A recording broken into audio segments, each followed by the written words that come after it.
श्री राम जय राम जय जय राम। श्री राम जय राम जय जय राम। श्री राम जय राम जय जय राम।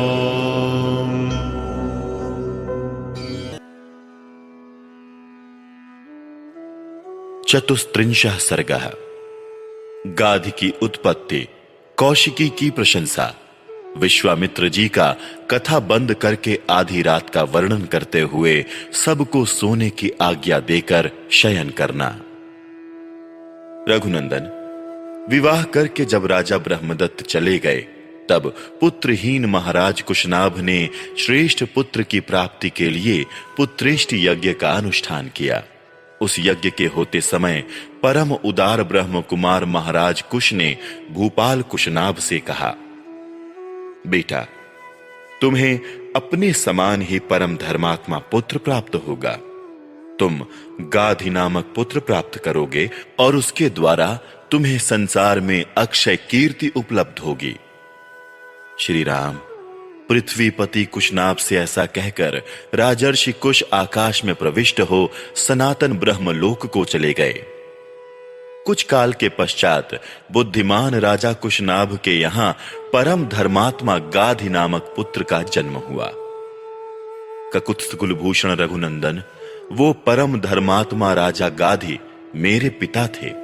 मैं कुश के कुल में उत्पन्न होने के कारण कौशिक कहलाता हूं।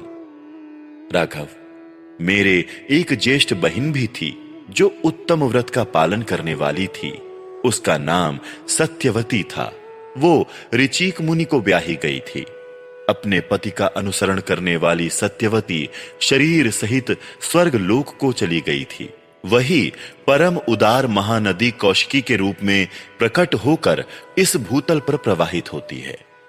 मेरी वो बहिन जगत के हित के लिए हिमालय का आश्रय लेकर नदी रूप में प्रवाहित हुई। वो पुण्य सलिला दिव्य नदी बड़ी रमणीय है। रघुनंदन, मेरा अपनी बहिन कौशिकी के प्रति बहुत स्नेह है, अतः मैं हिमालय के निकट उसी के तट पर नियम पूर्वक बड़े सुख से निवास करता हूं। पुण्यमयी सत्यवती सत्य धर्म में प्रतिष्ठित है। वो परम सौभाग्यशालिनी पतिव्रता देवी यहां सरिताओं में श्रेष्ठ कौशिकी के रूप में विद्यमान है। श्री राम, मैं यज्ञ संबंधी नियम की सिद्धि के लिए ही अपनी बहन का सानिध्य छोड़कर सिद्धाश्रम में आया था। अब तुम्हारे तेज से मुझे वो सिद्धि प्राप्त हो गई है। महाबाहु श्री राम, तुमने मुझसे जो पूछा था उसके उत्तर में मैंने तुम्हें शोणभद्र तटवर्ती देश का परिचय देते हुए ये अपनी तथा अपने कुल की उत्पत्ति बताई है। काकुत्स्थ, मेरे कथा कहते कहते आधी रात बीत गई। अब थोड़ी देर नींद ले लो, तुम्हारा कल्याण हो। मैं चाहता हूं कि अधिक जागरण के कारण हमारी यात्रा में विघ्न ना पड़े। सारे वृक्ष निष्कंप जान पड़ते हैं, इनका एक पत्ता भी नहीं हिलता है। पशु पक्षी अपने अपने वास स्थान में छिपकर बसेरे लेते हैं। रघुनंदन, रात्रि के अंधकार से संपूर्ण दिशाएं व्याप्त हो रही हैं। धीरे धीरे संध्या दूर चली गई। नक्षत्रों तथा ताराओं से भरा हुआ आकाश सहस्त्रों ज्योतिर्मय नेत्रों से व्याप्त सा होकर प्रकाशित हो रहा है।